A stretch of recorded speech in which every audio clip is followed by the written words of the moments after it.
एक ब्राह्मण था जो भगवान को भोग लगाए बिना खुद कभी भी भोजन नहीं करता था।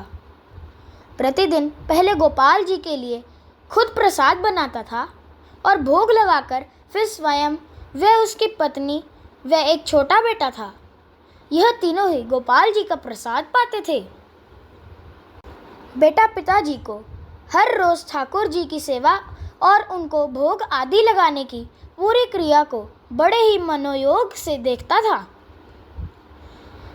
था कि पिताजी किस प्रकार भोग गोपाल जी को निवेदन करते हैं। लाला, प्रसाद पाओ, और पर्दा लगाकर बाहर आ जाते थे।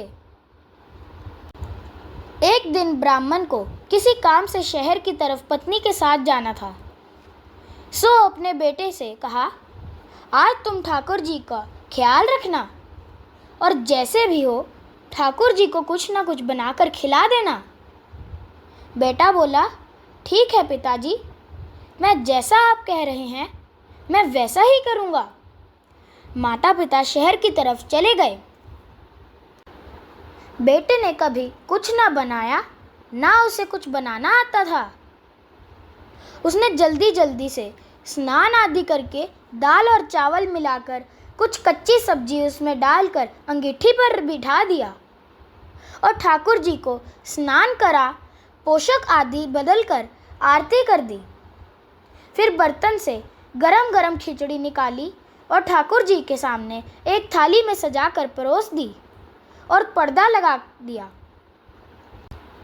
अब वह कुछ देर बाद बार बार जाकर पर्दा हटाकर देखता कि गोपाल जी खा रहे हैं या नहीं, मगर वह देखता है कि गोपाल जी ने तो उसकी बनाई हुई खिचड़ी को छुआ तक नहीं।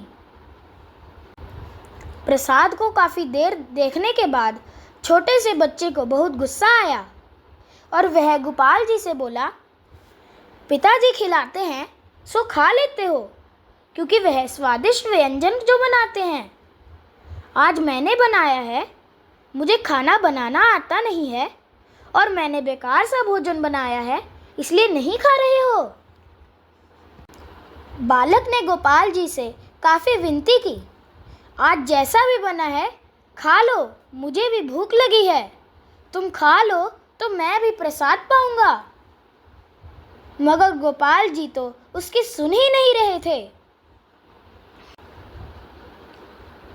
जब उस बच्चे का धैर्य जवाब दे गया और उससे रहा नहीं गया तो वह बाहर से एक बड़ा सा डंडा लेकर आ गया और ज़ोर ज़ोर से चिल्लाने लगा, खाते हो या अभी इस सोटे से लगा दूं दो चार।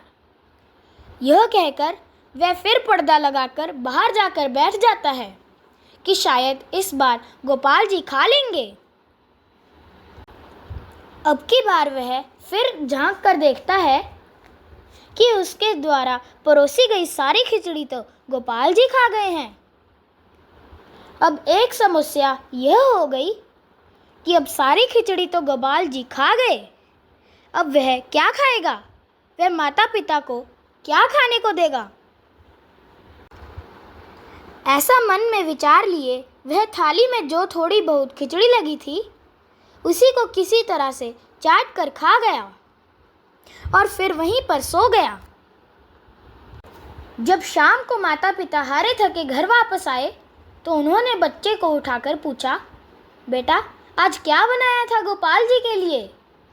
बेटा बोला, पिताजी मैंने वैसे ही किया जैसे आप हर रोज़ पूजा सेवा करते हैं, मगर आज गोपाल जी ने मेरी बनाई सारी की सारी खिचड़ी खा ली, मैं भी भूखा रह गया। पिता को अपने बेटे की बात पर विश्वास नहीं हुआ।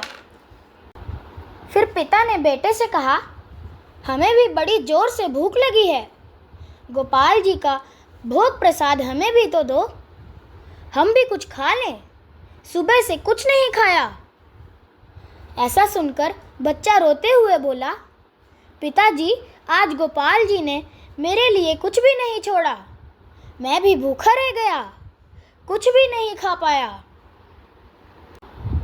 जो थाली में लगा रह गया था वही खाया और मुझे नींद आ गई और मैं सो गया। ब्राह्मण ने और उसकी पत्नी ने पहले तो सोचा कि शायद यह कुछ बना नहीं पाया होगा। फिर जब उन्होंने थाली की तरफ देखा तो लगा कि कुछ बनाया तो है, मगर शायद खुद ही खाकर सो गया और हमसे झूठ बोल रहा है। ब्राह्मण ने सोचा, ऐसा कैसे हो सकता है कि मैं इतने वर्षों से रोजाना नाना प्रकार के व्यंजन बनाकर गोपाल जी के सामने रखता हूँ, पर गोपाल जी ने कभी भी मेरी थाली से एक तिनका भी नहीं खाया। आज पुत्र के हाथ से गोपाल ने खा लिया। ब्राह्मण को पुत्र की बात पर विश्वास नहीं हुआ और ब्राह्मण ने देखने के लिए पर्दा हटाया तो देखा कि गोपाल जी के मुख में वह खिचड़ी लगी हुई है।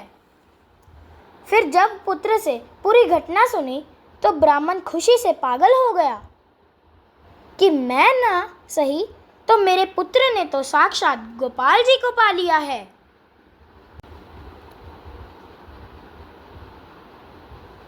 हमारी जो पूजा सेवा है, भोग राग है, यह सब कुछ भाव की है। मन में जो भाव रखता है उसे भगवान निश्चय ही किसी न किसी रूप में मिल ही जाते हैं।